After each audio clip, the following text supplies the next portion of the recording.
Halo guys, kembali lagi di channel YouTube kami, Yayasan Insan Cita Selapara, yang selalu menayangkan konten edukasi seperti Inspiring Talk, Potret Pemuda Galau yang akan menambah wawasan Anda. Sebelum kita lanjut, jangan lupa subscribe, komen, like, dan share tentunya, oke?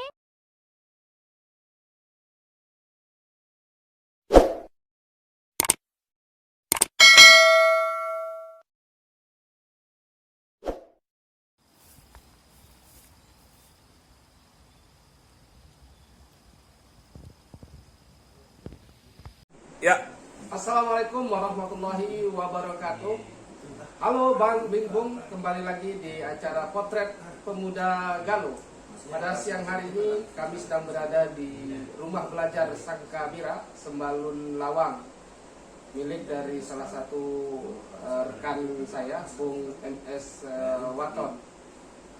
Secara khusus, host pada segmen kali ini akan dipandu oleh Bung Rodina, dosen Fakultas Filsafat dari Universitas Gadjah Mada. Jadi tonton videonya karena pasti sangat menginspirasi bagi Anda semua. Selamat siang menjelang sore, Bang Waton. Waalaikumsalam. Jadi kita sore ini menjelang sore ya, kita berada di tengah alam yang sangat asri. Tepatnya kita di Sangkabira ya. Di sini kita disuguhi ada banyak buku, kemudian ditambah lagi dengan kopi arabica yang luar biasa. Ditambah lagi ketika menengok kiri kanan kita langsung bisa healing ya, auto healing.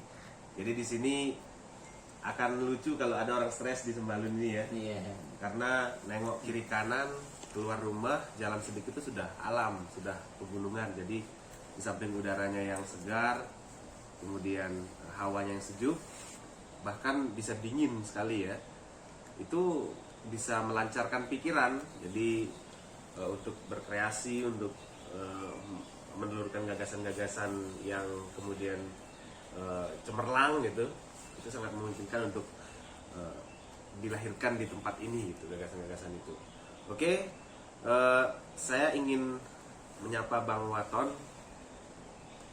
Untuk Sangkabira ini Bang Waton sudah berapa lama didirikannya? Kita inisiasinya dimulai dari tahun 2013. Nah, 2013 itu kita mulai ke masyarakat untuk kopi gitu kan. Kita mulai istilahnya riset ke masyarakat tentang kopi awalnya kan. Nah, akhirnya pada tahun 2014 itu kita membagikan bibit dan mengedukasi masyarakat di kopi. Nah, baru karena Sangkabira ini, sekolah ini asal muasalnya itu adalah dari hasil penjualan kopi gitu kan. Nah, pada tahun 2016 kita bisa mengumpulkan dana untuk bisa membangun Sangkabira ini. Nah, sudah terbangun baru dari tahun 2016 sudah mulai masuk, mulai bisa dioperasikan gitu. Nah, itu dia baru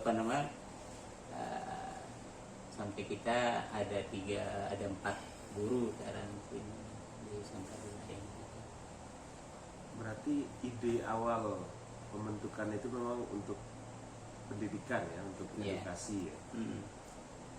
Karena kan awalnya ketika kita berdiskusi sama petani atau petani kopi, kebun dan sebagainya, mereka itu berbicara punya visi punya cita-cita mereka itu, anak saya jangan seperti saya. Nah, ketika dia itu adalah petani, maka anaknya jangan seperti dia. Maksudnya saya jadi petani itu, tapi kalau dia menjadi petani yang Sukses. menggunakan otak, bukan menggunakan otot gitu kan. Nah, ketika dia jadi porter, dia itu juga menjadi yang lebih tinggi daripada porter, apakah guide dan sebagainya. Itulah karena di sini anak petani, anak porter, anak guide. Ya, mungkin ketika dia jadi porter tapi tidak hanya orientasinya mungkin dari segi material saja ya, Iya. seperti tulisan, tapi bagaimana caranya supaya wisata alam yang dieksplorasi ini tetap berkelanjutan gitu, sustain gitu ya. Nah, itulah apa nama kita, anak kan siapapun anak orang tua itu pasti mengatakan anak saya jangan seperti saya. Andaikan dia jadi porter, anaknya jangan jadi porter, gitu kan. Dia mungkin karena dia tahu gimana berat jadi porter itu kan, bawa barang dan harus anaknya itu lebih. Andaikan dia jadi guide-nya kan, kalau dia di wisata kan, atau dia pengelola wisata, atau TO trekking organizer lah gitu. Itu semua kan berdampak dampaknya itu kepada peningkatan sumber daya manusianya. Kalau alam kita sudah punya, tapi sumber daya manusianya itu yang kurang gitu. Padahal alam tanpa manusia pun itu sebetulnya punya mekanismenya sendiri ya. Iya. Jadi pertanyaan besar, apakah kita yang butuh alam, ataukah sebetulnya kalau kita dengan pertanyaan sama, sebetulnya alam membutuhkan kita gitu. Iya. Atau tidak sama sekali gitu kan? Ya, untuk menghubungkan itu. Oke, kalau untuk guru-guru yang mengajar di sini itu lebih kepada edukasi, artinya mengajarkan anak-anak materi apa saja. Ya, di sini kita ada beberapa kurikulum tentang lingkungan. Terus yang kedua ada kita punya bulan-bulan gitu kan. Kalau ada yang bulan dongeng, itu ada volunteer yang daftar untuk melatih mereka di dongeng.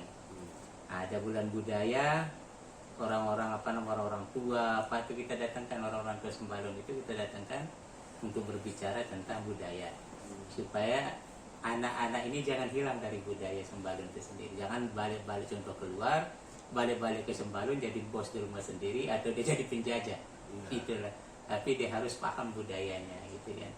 Nah, kita ada bulan bahasa, kadang-kadang ada berapa porter yang dari luar, kayak dari Amerika lah, dari Jerman, Australia, mereka datang untuk jadi volunteer mereka untuk bahasa gitu kan.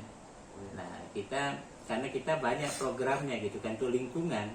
Nah, terus sekarang kita kerjasama dengan Sebumi. Sebumi itu untuk Sebumi Indonesia gitu kan. Nah, di sana mereka ada kurikulumnya untuk untuk lingkungan. Makanya kita kemarin beberapa kali ada seperti orang Daki Rinjani kayak gitu kan. Nah, orang Daki Rinjani ini yang dari Sebumi, contoh yang bawa orang mendaki, dia tidak hanya mendaki Rinjani, tetapi ketika dia turun dia harus menanam pohon, pohon kopi, pohon apa, supaya dia ada hanya jangan dia merusak memanfaatin oksigen saja, tetapi dia tidak ada dampak atau tidak, dia hanya bisa menyampah tapi tidak ada dampak terhadap lingkungan gitu. Dan makanya dia harus menanam pohon supaya ada dampak terhadap lingkungan gitu. Oke, jadi menarik ya. Tadi saya lihat di rak buku itu ada buku pengantar belajar bahasa Jerman ya untuk sekolah menengah kalau nggak salah. Jadi luar biasa, karena kita tahu sendiri kalau di Lombok ini memang pariwisatanya itu tidak hanya turis mancanegara dari negara tertentu saja ya. Ada yang dari Jerman, dari Amerika, bahkan mungkin dari negara-negara Skandinavia yang jauh di utara sana gitu kan. Kemudian kalau untuk dari masyarakat sekitar, artinya siswa-siswa yang ada di sini itu apakah hanya dari sekitar Sangkabira saja atau tidak terbatas hanya seperti itu? Kita pernah dulu pertama itu mencoba untuk satu kecamatan ini. Nah, ketika kita coba dengan dia ternyata nggak efektif. Pertama, kita kan sekarang yang dari SD kelas 1 atau dari TK itu boleh sampai dengan kelas 6. SMP sudah mulai pacaran. Itulah anak-anak sekarang, itulah makanya dulu kita apalagi SMA dijadikan ajang ketemuan di sini. Akhirnya kita berhentikan yang SMP dan SMA itu karena terganggu generasi ini. Ya, karena kan anak-anak ini adalah sebagai istilahnya, mereka itu jika dia rusak maka rusaklah desa kecilnya, atau maka rusaklah dunia. Mereka ini generasi gitu kan. Makanya anak-anak ini benar-benar kita untuk melihat perkembangan desa, kemajuan desa itu dari anak-anak sekarang. Kalau dari orang tua kan sudah selesai gitu. Karena mereka yang akan penerus estafet pembangunan lah kalau dalam bahasa orang-orang ini ya,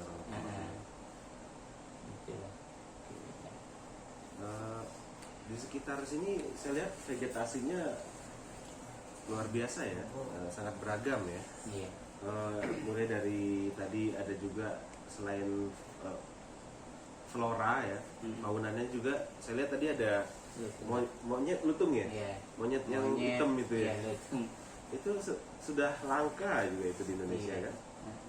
Jadi Sangkabira ini selain tempat pendidikan, selain lembaga edukasi, tapi juga ada nggak program lainnya yang misalnya untuk konservasi, misalnya konservasi lingkungan dan sebagainya. Kita Sangkabira ini apa namanya, kita banyak program gitu kan. Salah satu yang seperti tadi konservasi lingkungan, itu anak ini kita ajarkan budidaya kopi, kayak contoh salah satu kopi kan, kita ajarkan mulai dari pembibitan sampai dengan penanamannya mereka, dan kita kenalkan buah dan sebagainya, supaya mereka, atau kita ajarkan tentang lingkungan, ini pohon ini dampak dari lingkungan kayak ini dan sebagainya, itu tetap kita ajarkan supaya mereka ketika menjadi DPR, tapi DPR yang membela tentang lingkungan, yang peduli lingkungan. Ketika mereka menjadi bupati lah gitu kan, ya bupati jangan membuka tambang di sana sini, jangan ini, tapi dia paham lah seperti itu kan, anaknya memberikan izin kepada yang perusak lingkungan lah gitu kan. Itulah setidaknya ada dasar untuk mereka, karena menulis itu kan, kalau dalam bahasa anunya itu kan, kita menulis itu kita ajarkan sejak dini. Jangan mengajarkan ketika dewasa, kalau dewasa sudah lupa gitu kan. Tapi ketika dia dini maka dia akan teringat gitu kan. Nah itulah kita coba mengingatkan sejak dini, supaya besok itu ketika mereka sudah di atas ya dia paham tentang apa yang mereka lakukan terhadap desa mereka. Kalau kita lihat di Sembalun mungkin ada beberapa spot yang juga ada pegiat-pegiat literasi gitu kan. Nah, tapi ada beberapa asumsi ya dari pengamat literasi ataupun mungkin sebagai orang Sasak, orang Lombok yang sebagai saya sendiri ya, orang Sasak, orang Lombok yang tinggal di luar kota, di luar Lombok. Giat-giat literasi itu sangat banyak di Lombok, tapi sangat sedikit atau mungkin masih sulit untuk yang berkelanjutan, artinya yang continue gitu dari program dan sebagainya.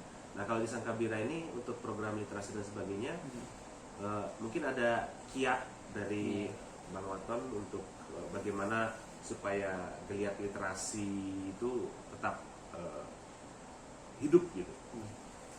Yang pertama kita kan anak-anak kesini itu bukan dipaksa, maksudnya bukan dipaksa karena kemauan mereka. Terus yang kedua, ketika dia masuk sini itu dia harus berdoa dulu, masuk berdoa, baca buku, setelah itu baca buku 15 menit. Habis dia baca buku 15 menit, dia presentasi hasil bacaan mereka. Gitu kan, hasil presentasi apapun dia baca silahkan gitu kan. Makanya kita nggak baca sih, ada buku bahasa Inggris, baca bahasa ini yang penting dia kenal dulu kayak gitu kan. Kalau udah mereka bisa baca, dia baru apa namanya, dia presentasikan hasil bacaan, usah baca ini baru dan ini. Habis gitu main. Dia main apa terserah dia saling kejar, main untuk apa, peta umpat dan sebagainya terserah. Nah baru nanti ya penting sudah baca. Nah nanti setelah itu mau pulang itu doa lagi gitu kan. Nah terus selanjutnya kita setiap bulan itu mengadakan camping, yaitu adalah campingnya itu kita melatih mereka untuk leadership, kepemimpinan, dan dengan tema berani hidup dalam bebas kayak gitu-gitu. Akhirnya dia ngambil pakis di sungai, ngambil ini untuk dia masak dan sebagainya. Cari apa tengkong, cari itu, cari jamur dan sebagainya. Itu kita latih mereka. Malamnya mereka teater. Nah, dia teater peran gitu kan, dengan baca buku. Mungkin dia baca buku Bobo, gak ada kan buku Bobo sini asik. Ya, nah mereka, oh saya jadi serigala, saya jadi ini. Mereka ngaku sendiri gitu kan, karena karakter mereka mungkin menunjukkan diri mereka. Akhirnya malamnya setelah sholat isya mereka pentas. Dia mungkin ada satu kisah di dalam itu, kita bimbing mereka dan sebagainya untuk tampil gitu. Pertama kan untuk melatih mental mereka, berani di depan orang banyak kayak gitu, melatih. Karena di karakter itu kita melatih kejujuran bagi mereka. Kita punya prinsip, visi misi kita itu berjiwa Lombok Dua, berperilaku Sasak Sangkabira. Jiwanya itu adalah lurus bagaikan pohon pinang, gitu kan. Perilakunya Amalia itu Sasak. Kalau bahasa sini sak itu artinya satu, sak itu artinya wajib. Kalau Sasak itu bersatu. Itu kan Sangkabira, sangka itu artinya menyangka gitu, bira itu bersama, birun itu ke bahasa Arab itu kan kebaikan. Tawanu alal birri wa taqwa wala tawanu alal ismi wal udwan gitu ya. Filosofinya luar biasa ya. Dari itulah yang kita coba ajarkan ke mereka, kita tanamkan seperti itu. Makanya kalau ada temannya sakit kadang-kadang bukan kita nggak mampu belikan roti, tapi ada yang ngeluarin sisa belanja di sekolah, ada yang ngeluarin 500 lah, 1000 lah, terkumpul mereka juga. Kita kayak gitu-gitu yang kecil-kecil memang kita biasakan kembali, karena orang tua kita kalau kita lihat ke belakang orang tua kita jujur-jujur ya. Tapi sekarang dengan adanya ini teknologi mulai jadi ya kayak gitulah, kita tahu semua gitu. Nah, ini mungkin kita agak flashback ya, terkait dengan ide dasar atau kegelisahan awal mengapa Sangkabira ini didirikan. Setelah saya lihat tadi, mungkin memang ada suatu kegelisahan tentang eksistensi budaya ya, yang berlanjutan dari penghayatan atas budaya suku Sasak itu sendiri. Nah, di sini saya penasaran sebagai bisa dibilang representasi pegiat adat atau pegiat budaya Sasak. Menurut Bang Waton, kalau kita berbicara tentang identitas suku Sasak gitu ya, dari tadi ungkapan filosofi yang tadi disampaikan itu, ibaratnya ada solidaritas yang tinggi ya, besupu, bukan saling keterik misalnya kan, tapi besupu. Nah, mungkin kalau kita tarik ke suatu nilai lain itu ada namanya beritinjal itu ya, kita pada beriuk artinya bersatu. Mungkin kalau dalam bahasa yang nasionalnya disebut gotong royong itu kan. Kalau menurut Bang Waton, antara identitas masyarakat Sasak sekarang sebagai entitas, sebagai komunitas adat dikaitkan dengan solidaritas sosialnya, itu seperti apa? Apakah sangat signifikan perubahannya masyarakat Sasak sekarang? Mungkin dari potret yang dekat-dekat sini, mungkin masyarakat Sembalun misalnya. Ya, perubahan sangat cepat sekali gitu kan. Kenapa saya katakan cepat seperti gitu ya, karena mulai individualisme itu sudah keluar gitu kan. Padahal dulu contoh salah satunya orang Sembalun itu kan rumahnya itu kan pakai ilalang kayak gini, di sini pakai ilalang.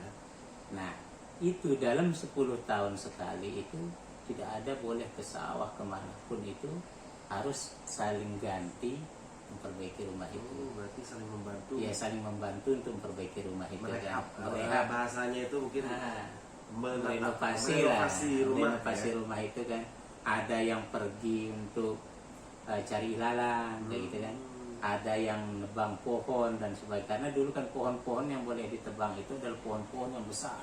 Dan itu dipatuhi. Dan itu dipatuhi. Kalinya nanam nebang satu pohon harus nanam 10 pohon. Kayak gitu kan. Nah, itulah kebersamaan seperti itu. Banyak juga yang kebersamaan seperti ya masih sampai sekarang itu seperti ke begawe itu kan. Nah, begawe kalau sini kita begawe, yang laki itu kan paginya kita bawa kelapa, malamnya kita bawa uang gitu kan. Kalau perempuannya bawa beras, bawa minyak gitu kan, terus bawa cabai, bawa apa perlengkapan di atas itu. Nah, terus makanya kan itulah istilahnya, sebenarnya Sasak itu tidak ada namanya diskriminasi perempuan. Iya kan, yang pertama contoh seperti begawe tadi itu ada inan nasi kan, ada almanjangan. Betul. Iya kan, si mama gawe jangan, si Nina gawe nasi. Itu artinya yang laki-laki itu yang laki-laki chef untuk lauknya lah. Sapi mulai dari penyembelihan sampai dia tersajikan. Sedangkan yang perempuan sampai nasinya juga sampai tersajikan. Jadi tidak ada yang kemudian laki-laki hanya duduk manis gitu. Nggak ada. Jadi semua sudah ini. bagi tugasnya. Nah, sama dengan kayak makanya sembalun itu ditinggalkan ada 4 gitu kan orang tua itu. Saya tinggalkan Al-Quran sebagai pedoman, terus tuntunan, terus adat sebagai pedoman, Al-Quran pedoman, adat sebagai tuntunan gitu kan. Terus yang ketiga itu adalah berbesian untuk menjaga diri dan bertani gitu kan. Terus yang keempat itu beras merah sebagai makanan pokok. Nah di sini kan beras merah, begitu juga kan beras merah. Beras merah itu yang bertani, yang semua ini kan laki perempuan. Yang naikkan dia ke dalam lumbung itu laki, yang nurunkan perempuan. Tidak boleh laki yang nurunin dari lumbung itu, karena hanya perempuan yang tahu kekurangan beras. Iya betul. Nah itulah kesetaraan gender itu memang orang Sasak dari segi pembagian peran kayak gitu. Nah itu tetap kita gotong royong pun masih, ya itulah yang Desa Kabira ini coba untuk mengembalikan kebersamaan. Nah itu kan dari potret yang lebih sempit ya, artinya di wilayah Sembalun. Kalau kita tarik ke skop yang lebih luas ya, ke ruang lingkup yang lebih luas, misalnya masyarakat Sasak secara umum. Nah menurut Bang Waton, kekerabatan atau mungkin jangan kekerabatan tapi solidaritas sosial masyarakat Sasak itu seperti apa sebetulnya? Sudah terpecah. Kalau bagi saya sudah solidaritas itu, maksudnya solidaritas kebersamaan itu sudah tidak ada. Maksud saya kenapa saya katakan tidak ada sekarang ini? Ya sampai kita lihat beberapa kasus, contoh ada anak melawan orang tua, iya kan? Maksudnya gara-gara tanah warisan dan sebagainya. Kalau dia mengakui orang Sasak, dia itu tidak pernah minta warisan, tapi dia kerja selama orang tuanya hidup, iya kan? Apalagi sampai menggugat orang tua, itu kan sudah sebagai potret kita yang tidak baik bagi suku Sasak kayak gitu kan. Itu sudah, karena kan gotong royong itu sendiri sudah hilang sejak adanya namanya program yang ini swasembada itu program ini yang kerja dikasih beras kayak gitu itu. Swadaya lupa saya itu. Program dari kementerian. Program pemerintah itu kan. Ketika kita buka jalan. Sekarang ini bukan, kalau dulu kan gotong royong. Sekarang itu dia kerja tapi dia harus dibayar pakai beras, pakai ini. Bisa pembukaan jalan di Desa Pemekaran, saya pernah dengar itu. Memang mereka disuruh kerjakan semua, tapi mekanisme dari upahnya itu ya kemudian mengikis gotong royong itu gitu ya. Itulah menjadikan gotong royong itu hilang sejak zaman waktu itu zaman waktu Soeharto itu. Itulah yang membuat jadi semua itu kembali kepada ketergantungannya terhadap material. Berhenti di makanya ya seperti tadi itu kadang-kadang ada bunuh orang tua, kadang ini orang tua, dan di Sasak pun seperti itu terjadi, iya kan? Iya. Banyak terjadi kasus-kasus itu minta warisan, padahal kalau dalam hukum Sasak sama dengan hukum Islam, warisan itu boleh dibagi ketika orang tua sudah meninggal. Selama orang tua belum meninggal nggak boleh, karena kita masih sebagai pembantu orang tua, itu kan. Makanya kita kerja kadang-kadang memberikan untuk makan orang tua, orang tua kita ketika istirahat dan sebagainya, kita yang memberikan penghidupan bagi mereka itu. Berarti kalau itu mungkin kondisi real yang terjadi sekarang ya, seperti itu. Tapi kalau kondisi yang diidealkan, misalnya seharusnya seperti apa sih orang Sasak ini, dan itu misalnya merujuk ke salah satu nilai apa yang ada dalam suku Sasak misalnya, yang jadikan sebagai tuntunannya adat itu dalam mengelola masyarakatnya, seharusnya masyarakat ini dikelola seperti apa? Kalau di suku Sasak itu seperti apa itu? Ya kembalikan kepada ini kalau mau lihat kembali kepada Sasak yang yang taat itu. Ya contoh desa, kembalikan kepada desa adat. Dan itu kan ada pengelolanya kan kayak Mekel, pemangku, kayak gitu kan. Mangku Gawar, Mangku Bumi, pengulu adat dan sebagainya. Itu kembalikan kepada itu.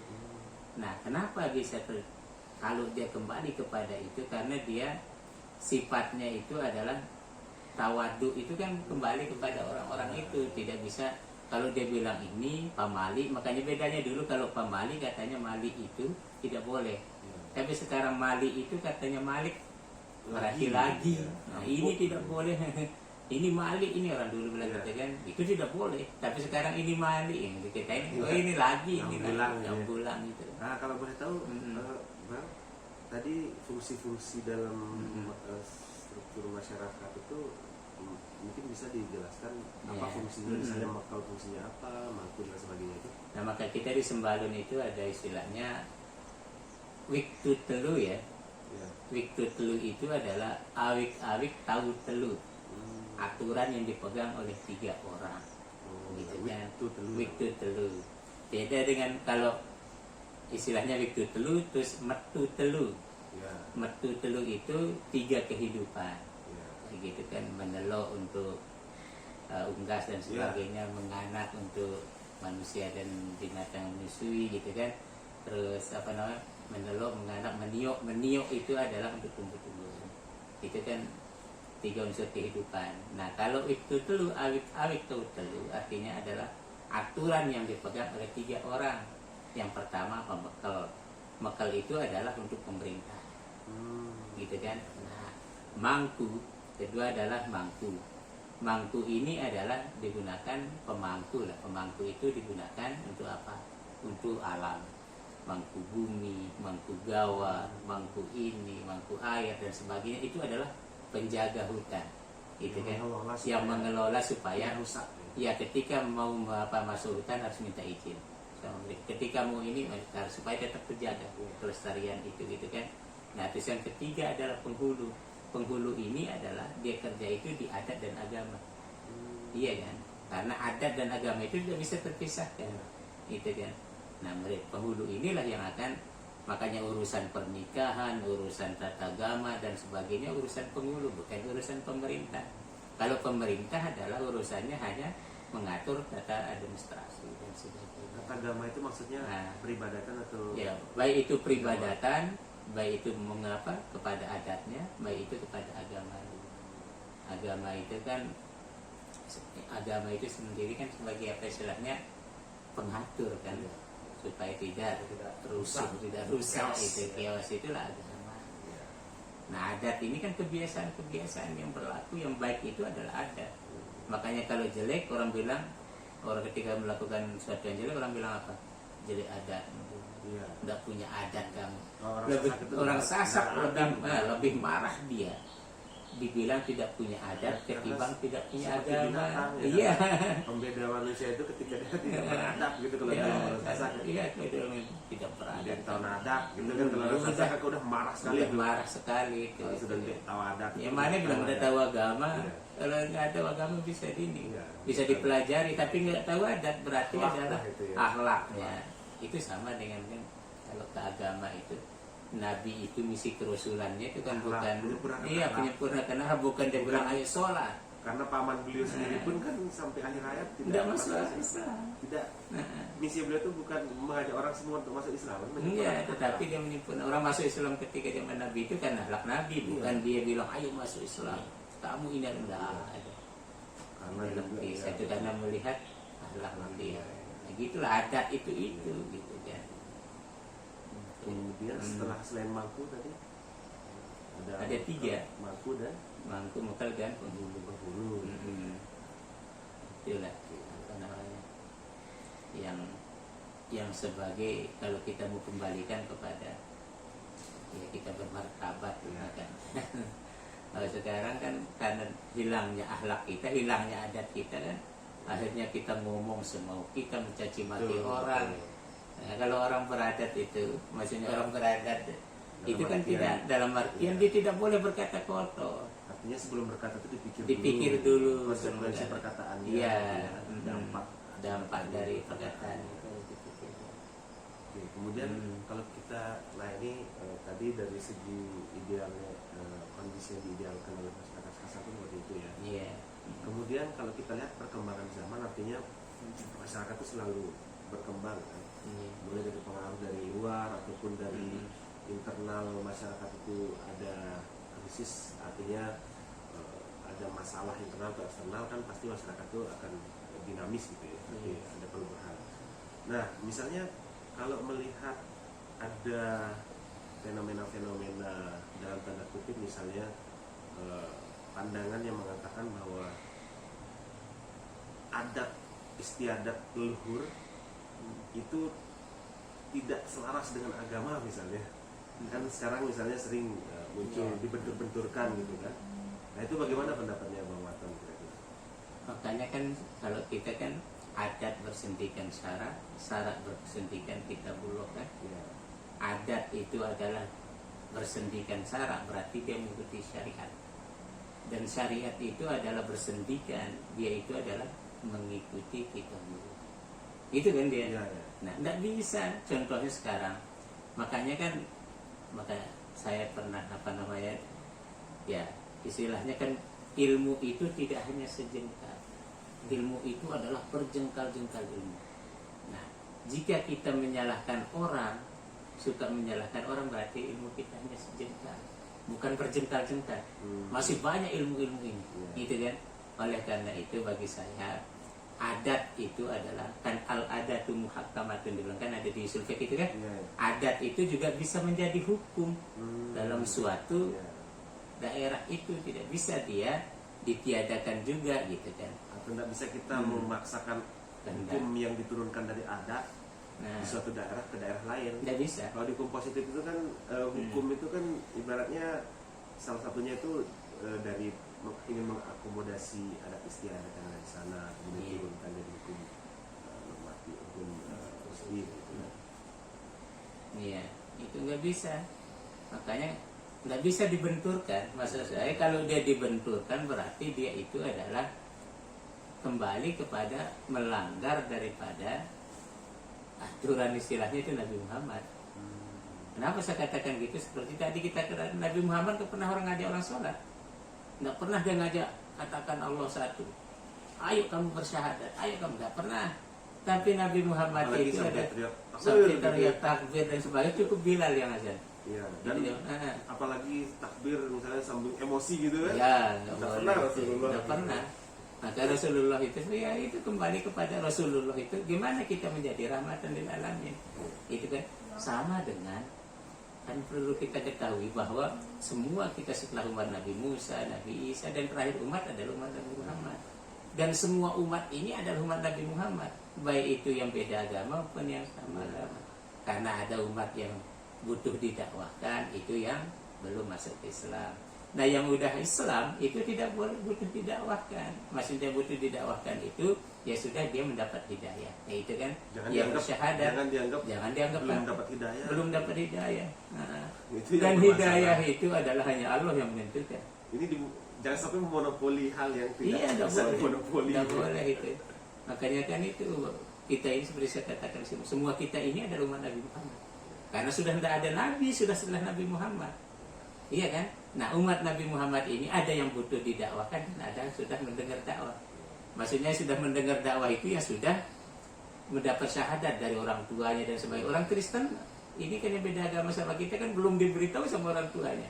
Maksud kita kalau orang tuanya Muslim otomatis dia kan Muslim, ya gitu kan. Nah itulah yang butuh kita berikan, kita butuh menerangkan kepada mereka itu tentang Islam itu gitu kan. Gimana dia menjadi rahmatan lil alamin kalau ini, kalau kita sama Muslim saja saling ini itu dan sebagainya, kecuali dia beda kitab kita, beda nabi kita boleh, beda kiblat ya, beda dalam kiblat, konteks teologi iya kayak gitu, nggak bisa itu kita itu.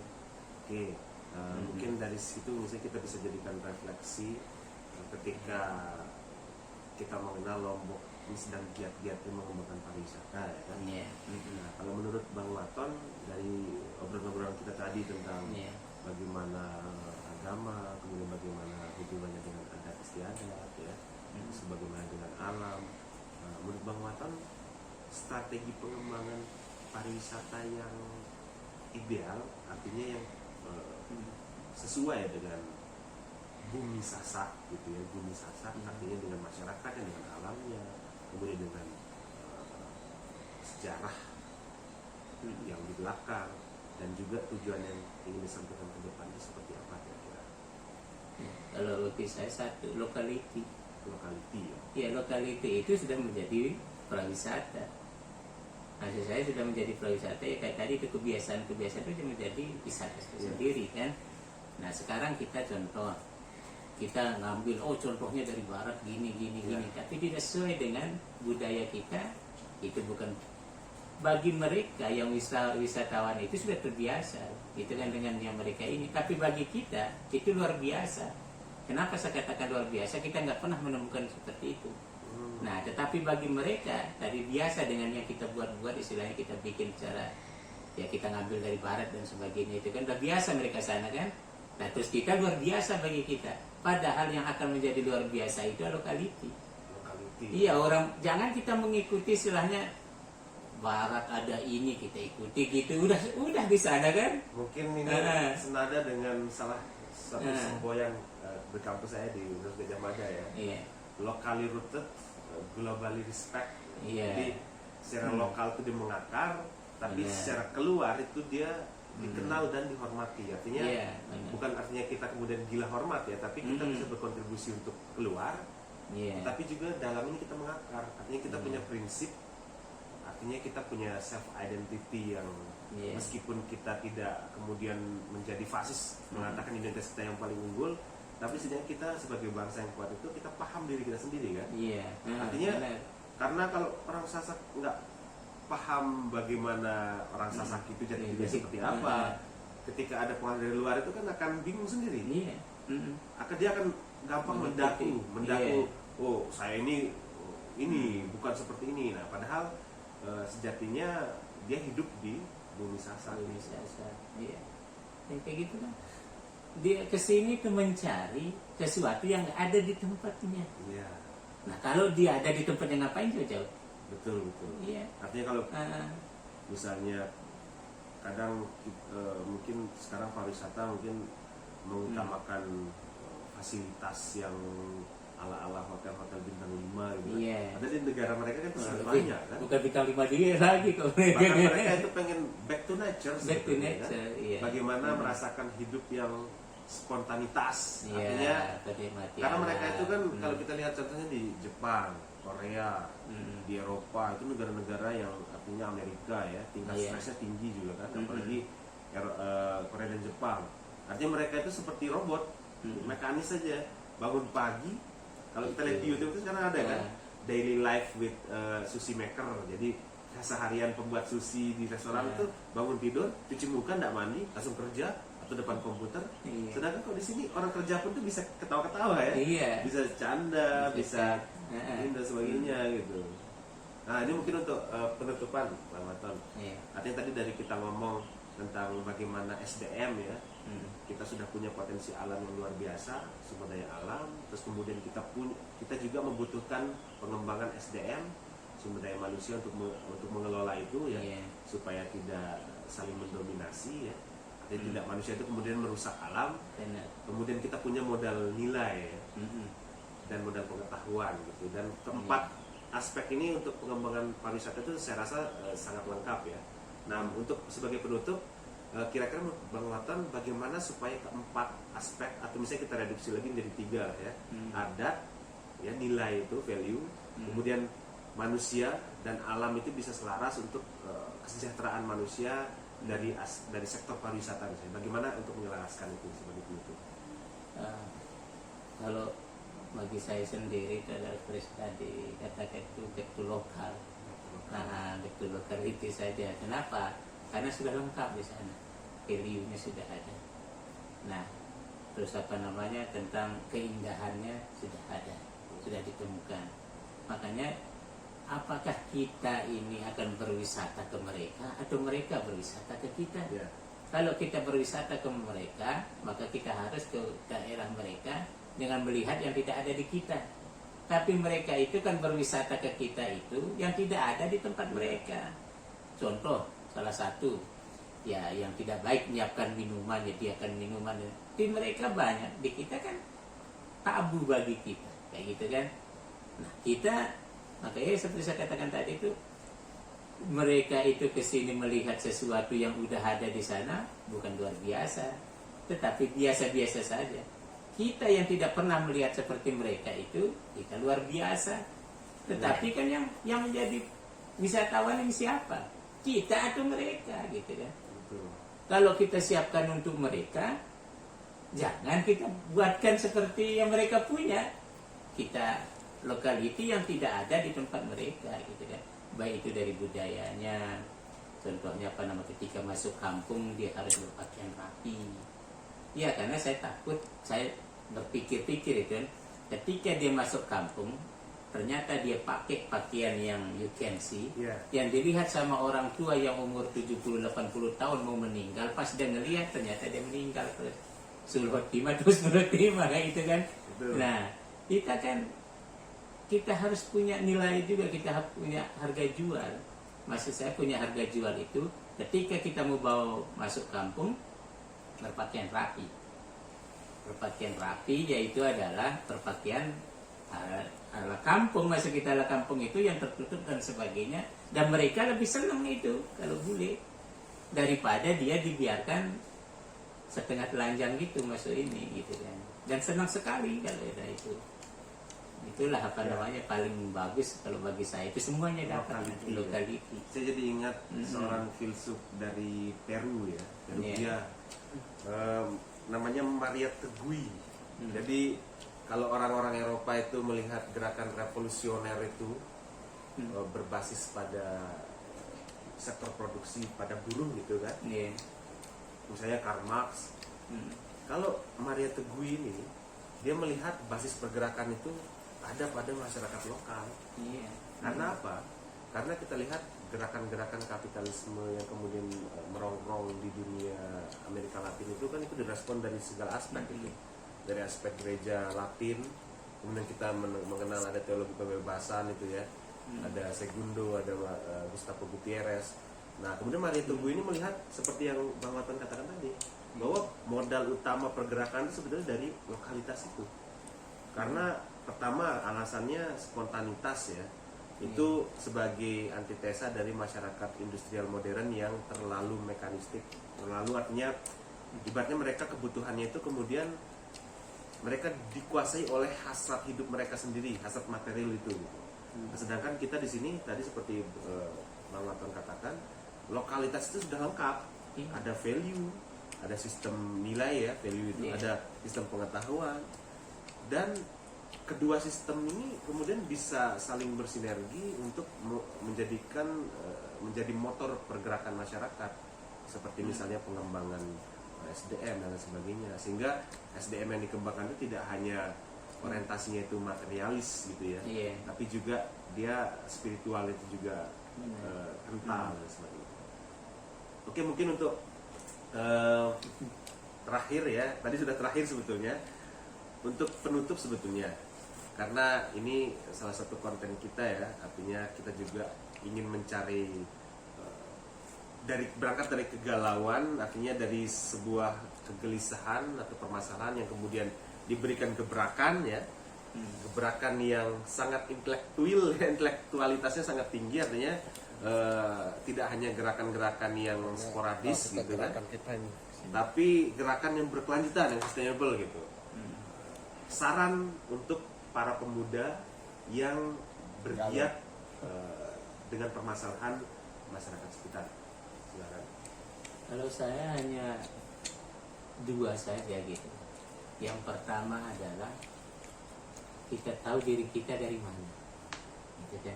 Kesadaran eksistensial. Ya, terus yang kedua adalah lihat potensi yang ada di desa kita.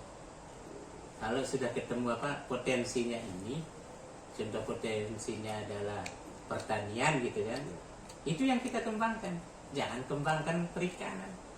Nggak nyocok kan? Sembalun mengembangkan tambak kan? Mengembangkan tambak jangan cukup di Sugian, yang di pinggir pantai gitu kan.